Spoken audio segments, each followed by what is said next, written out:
Hey, Coach. How we doing? Good, you? Good. All right, back at it. First off, I want to just congratulate Coach Ulmer and Coach Abel on their big wins with soccer and volleyball this past weekend. Always fun to see other sports do a really good job as well. I know they have home games again this week that we're excited to see. Also want to thank just everybody in the Pac-12 this past week for taking the time to honor Spencer by painting the tick marks. I think that's really a really neat way to commemorate and remember a guy that obviously means so much to us. All that being said, I said most of my thoughts right after the game, but excited to be able to walk away from a tough environment and a tough start with a win. Really proud of our guys and their resiliency and how they finished that game. Certainly a lot of stuff for us to grow on, and looking forward to playing a team that I have a lot of respect for and a coach that I have a lot of respect for in Stanford this week. You mentioned post game Saturday. You'd heard from a fair amount of people about what it was like to play at Washington State, and that was tough. I suspect you're going to hear from a fair amount of people this week about losses to Stanford that have ruined past Oregon football seasons. Traditionally, in recent years, they've been a pretty tough, unique preparation compared to the rest of the league. Do you see anything like that on film so far as you get into them?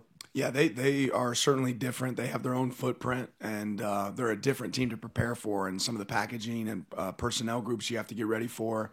The way they just play, the style of play that they have is different. And again, they've had a lot of success, obviously, over the last few years. And we were able to hit on some of that history today with our team, and I think our guys are really familiar with, the success that Stanford's had in the past and have a lot of respect for that team. With an 8 p.m. kick, how does that change your schedule on Saturday to kind of make sure you guys are up and ready to play that late at night? Yeah, we do a few different things. We kind of have all these schedules mapped out in advance based on when our kick is, back to when we go to bed the night before, what that timing looks like, having an activation lift that we do the day of the game. So there's a few things that we do a little bit different just with a little later kickoff. Right here in the front, James. Are you all appealing DJ's targeting call? And because that's a new thing, Dan, if you are, what is the process for that? It goes through the conference to Steve Shaw, who gets back to the conference. Yeah, it's been appealed and it's been denied. Eric, on the left.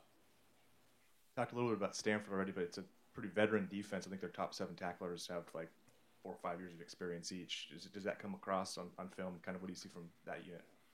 Yeah, still getting into it, but yeah, there is a lot of experience. It's a team that plays with great discipline. They don't give up great big explosives. I think that shows. When you look at their penalties, they're one of the lower penalized teams in the nation as well.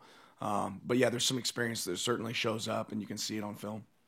Front right here in the middle. Coach, you get a big win against a good Washington State team. Now you're going up against a team just suffered a loss, doesn't have necessarily the best record. What do you tell your guys, or what do you do to kind of remind the guys to maybe not get complacent or rest on the laurels of this big Washington State win? We spent time this morning talking about, really the variety of ways that we've won this season and the variety of teams that we've played. And I think you just kind of can continue on where do we need to grow? Where do we need to build for us to be a complete team? We've proven we can win in some different settings and some different ways, but this is a team that we have to bring our best for, and it's really, just like I've said every week, it's about Oregon and our improvement, and we have a lot of respect for this team.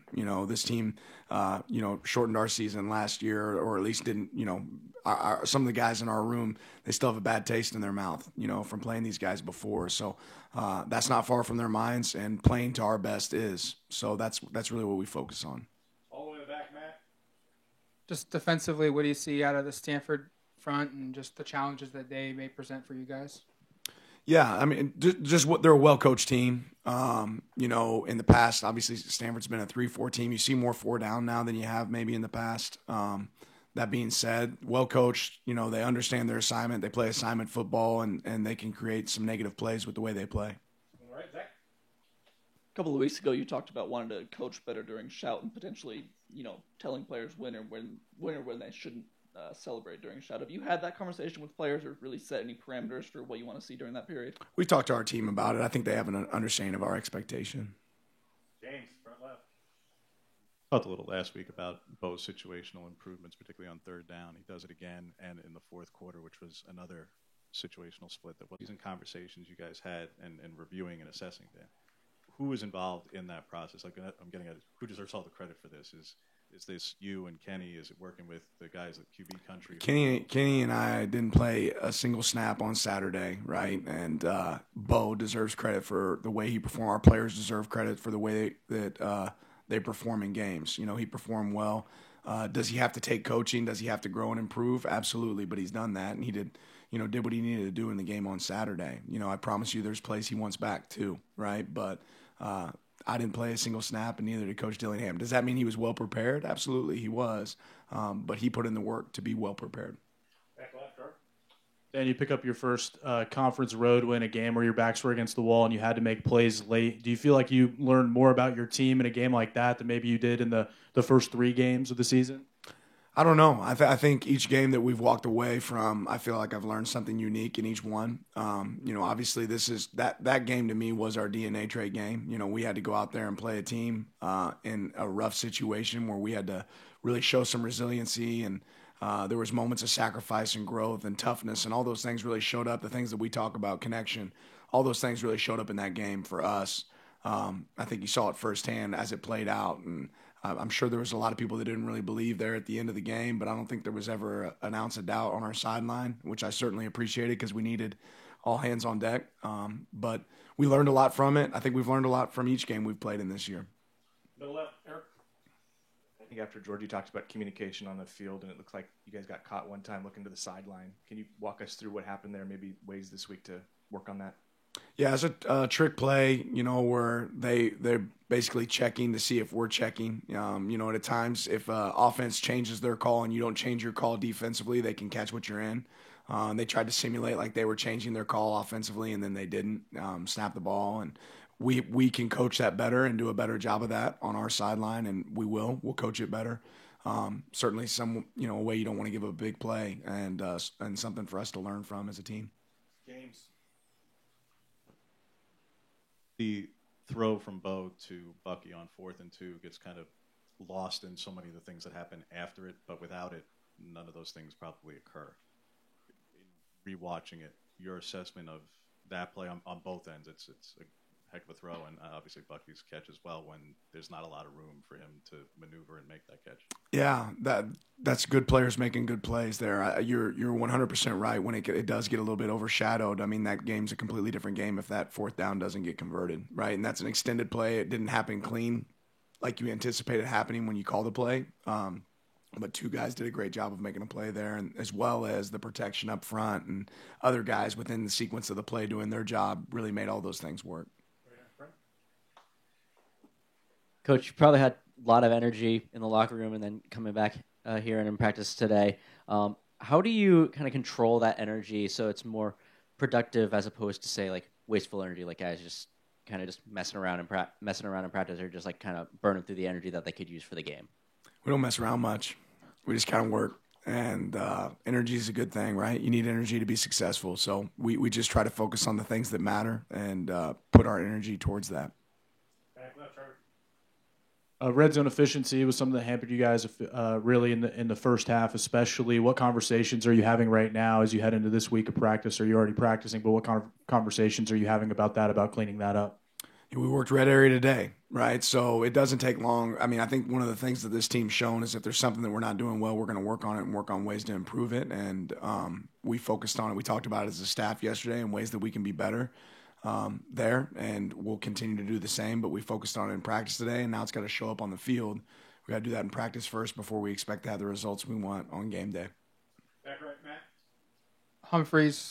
Wilson leads the conference in yards per play on catches, and Humphreys is right there. And I think they've got a running back too that averages a big chunk as well. Just that matchup, your secondary against these explosive receivers. Just your thoughts on that? Yeah, it's a challenge that we're excited for. I mean, these guys are big. They go attack the ball down the field. They do a good job of finding a one-on-one and then taking advantage of it. So we have to go win one-on-ones. You know, we have to win one-on-ones in the perimeter. We'll have to do more with less at times in the run game. They're certainly have had some explosive runs when they do a good job of reading out their plays and seeing what's there, whether it be, you know, run option or pass down the field. So it's a good challenge for us. Middle left there. Adam Berry had the first 7 punts of the year. Ross had one. I think, in a pretty big spot and did pretty well there. Is that obviously it's probably ongoing, but how do you kind of see that competition and what went into that decision to put him out there? Yeah, we want to give Rosh a shot to see what he was able to do in a game. He's performed some in practice, and I think that'll continue to find ways to make sure we give our best opportunity to be successful, moving forward. So if it's Ross, then we'll be Ross. If it's Adam, it'll be Adam. We'll see what it looks like as we continue to move. James. Even going back to spring, you guys were really high on certainly Troy and Dante at receiver. At what point did it come through to you, Dan, that Troy, obviously there's really highly touted recruits, I'm sure you were aware of them before even coming here, but that Troy could do what he's doing right now for you guys, where he's well on his way to, obviously, long season ago, but on his way to really a breakout season, certainly a 1,000-yard kind of season potentially? Well, for me, it's watching him in spring ball, right? Like, I think I always say that in here. What you do on the practice field, it shows up on the game, in games. And I've seen Troy do that. The thing that I'm more proud of with Troy is what he's done to help, grow his body, right? His body composition's changed. He's gotten bigger. He's got to continue to get bigger, but I think that's helped him be stronger and have stronger, better play strength. But you see some of those plays show up. It's, there's a drill that we call stumble bum here that we do. That showed up on that very last play where he's falling to the ground and he puts his hand down and there's an opportunity for ball security to be poor, and you'll watch him cross in the end zone with the ball covered up in the other hand, and that's something that we take a lot of pride in coaching, and Troy did a good job of executing on the field. But what I would say is Troy's doing what he does in practice and it's showing up on game day. Bill, Eric? You said you don't pay attention to PFF, but Marcus Harper is supposedly the best interior offensive lineman in pass protection this year. Does that kind of align with what you've seen just in general? How's Marcus performed? Marcus has had some really great moments. I think our offensive line in general has performed, well. And I would say that this past week's challenge was the biggest challenge from moving parts, the way they did a variety of things up front. And I thought our O-line handled that really well.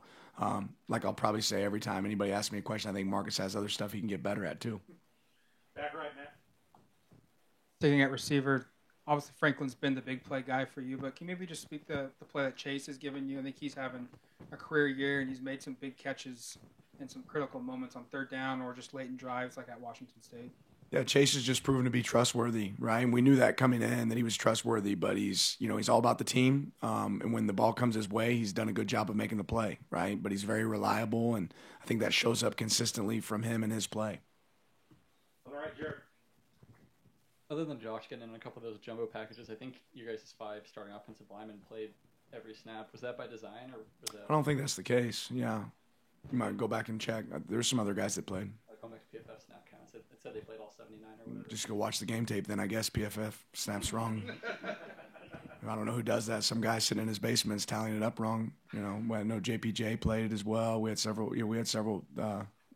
Adjustments there. So we have a good group of guys that we can play multiple people, and that's a good thing. That's a positive for us. But certainly there was a number of guys that got this significant amount of snaps, but that's not the correct deal there.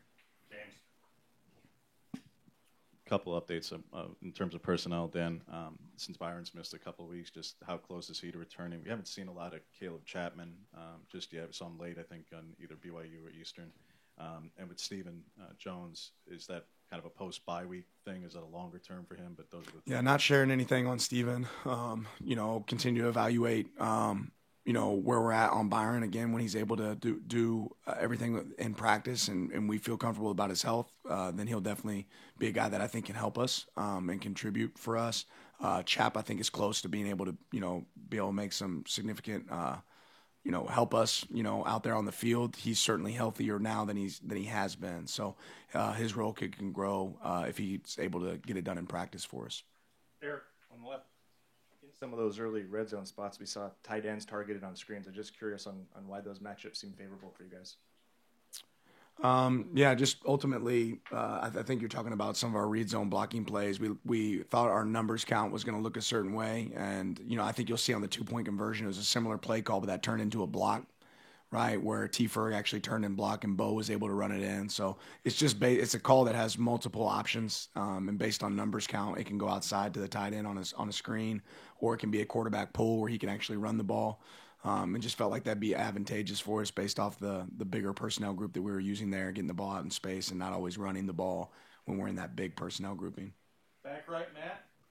Stanford traditionally likes to run the ball, a lot of power run game type stuff. This year, you've rotated your defensive line pretty consistently throughout the game. How much of an advantage has that been for you guys, and just to have the talent and the depth to be able to consistently rotate guys in and out like that? Yeah, it's definitely a positive. You know, we have to continue to develop our roster, and I think the best way to develop your roster is through experience, right? And we want to be a team that can play multiple players. You know, so that's something we have to continue to do. Obviously, stopping the run's a premium when you play Stanford. They want to bloody your nose a little bit, and they do a good job of that. So it'll be important in this game. James. You obviously have the all-22 and far more data than I, Dan, but it seems like when Gonzo's lined up to the boundary that the corners to the field are being picked on a good bit. I don't know the exact numbers there, but anecdotally it seems that way. You guys have played a lot of left-right as opposed to field boundary. Just what goes into the decision, I'm not saying right or wrong, just what goes into the decision-making process of sticking with left-right versus potentially playing Gonzo more to the field when teams have been successful to the field a little bit? Yeah, it's probably not as there's probably more thought put into than you realize on that at times, but we'll be able to travel our corners based on certain personnel. We play certainly left-right within a series a lot more often. Sometimes you play a team where they play left and right receivers, so that makes sense as well, right? But with tempo teams, if you're traveling your corners 53 yards every single play, right, they spend a lot of energy. You know, we're talking about energy and where you use your energy. That's one place that I'm not always a big fan of using that energy unless it's for a matchup purpose. More throws in general in college football go into the boundary than go to the field. You know, that's just consistent because it's a shorter throw. But we always evaluate that. We have certain places we'll put guys. Sometimes it's left, right. Sometimes it's matchup based. It's certainly something we evaluate. Last one, James. Caillou Kelly's also one of the better cover corners in this league, other than Gonzo, quite frankly. What is the challenge for your receiving core against him this weekend? Just what makes him a particularly tough matchup for receivers in general? Yeah, just got to do our 111th. You know, this game's going to be about winning one-on-ones across the board. You know, they have 11 guys, we have 11. And obviously he's a really good player. He's a talented player, but our guys just have to go out there and operate within the system, and when they get their opportunity, take advantage of it. Thank you, Coach. Appreciate your time. Thank you, guys.